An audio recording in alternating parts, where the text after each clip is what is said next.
Part 1. Birth of a Nation. Prologue. The night America should have died. The storm arrived without warning, as if the Atlantic itself had decided to erase the experiment before it could begin.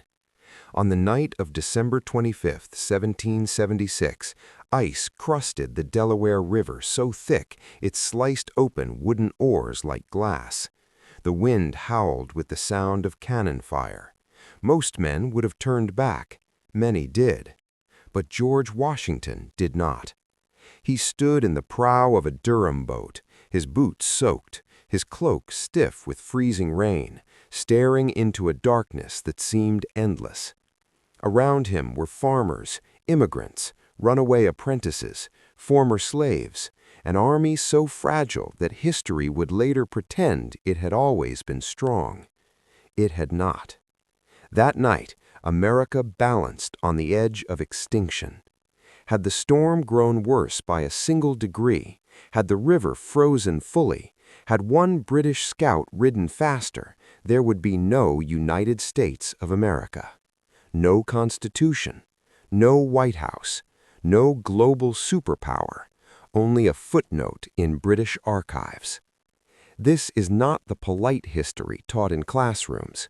This is the true, improbable, often brutal, sometimes miraculous story of how a broken collection of colonies, divided by language, religion, class, and greed, somehow survived long enough to become a nation that would reshape the world.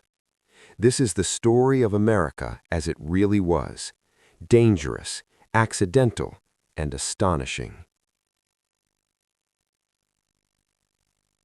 Chapter 1. Before America had a name. Long before the word America meant anything at all, this land already had history, older than Europe's kings, older than its churches, even older than its wars. For at least 15,000 years, human beings lived on this continent.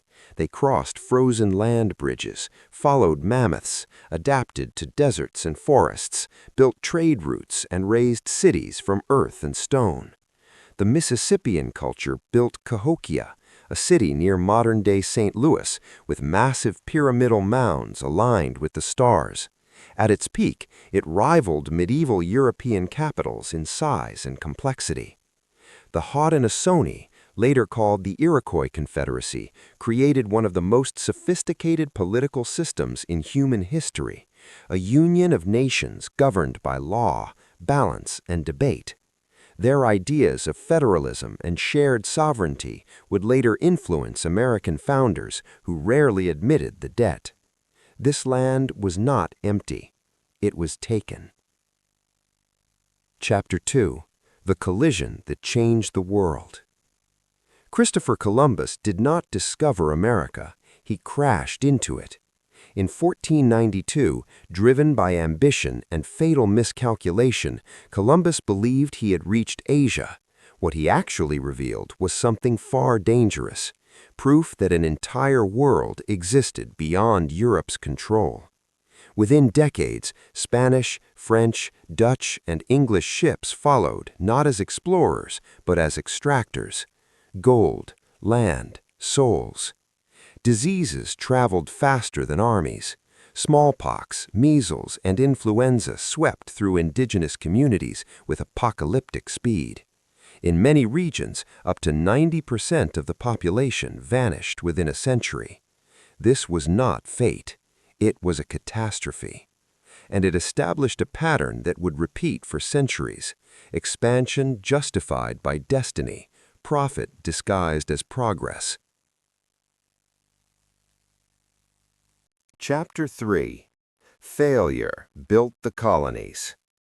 The English colonies were not founded by heroes. They were founded by failures. Jamestown, established in 1607, nearly collapsed within its first year. Starvation was so severe that settlers resorted to cannibalism, an episode later called the Starving Time. Archaeology would confirm what journals only whispered: a young girl's skull butchered for survival. Plymouth was no better. The Pilgrims did not come seeking freedom for everyone.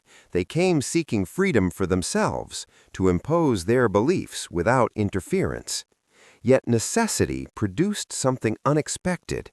Because survival demanded cooperation, the colonies experimented with self-rule. Town meetings, elected assemblies, written agreements like the Mayflower Compact. These were not acts of idealism, they were acts of desperation. But desperation, repeated long enough, becomes tradition. Chapter 4. The Engine No One Wanted to See. America's early prosperity rested on a truth so uncomfortable that generations tried to bury it. Slavery was not a side effect of growth, it was the engine.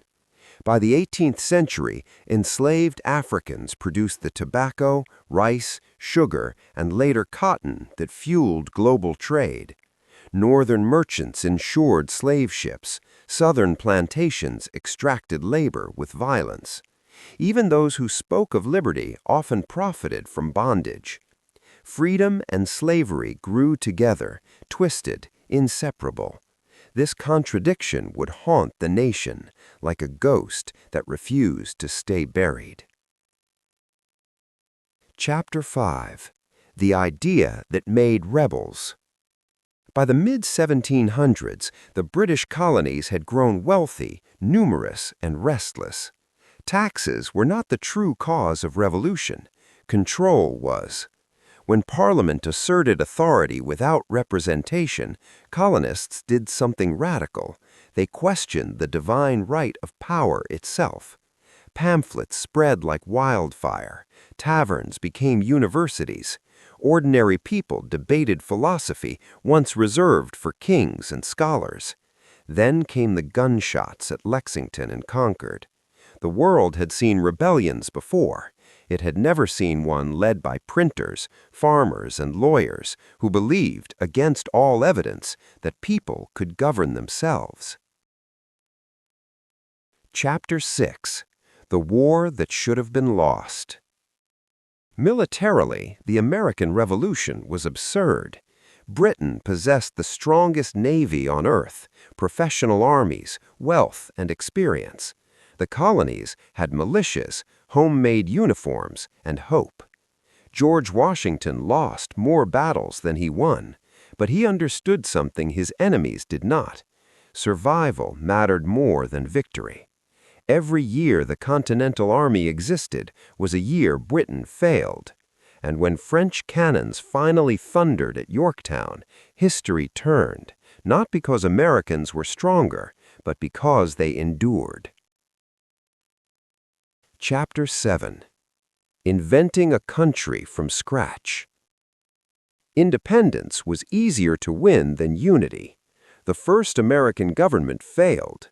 The Articles of Confederation created a nation too weak to tax, regulate, or defend itself. States acted like rivals. Rebellion simmered. So, in 1787, 55 men locked themselves inside a room in Philadelphia and attempted something no one had successfully done before. They tried to design power that could control itself.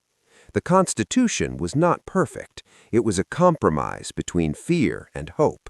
And against nearly all historical precedent, it worked.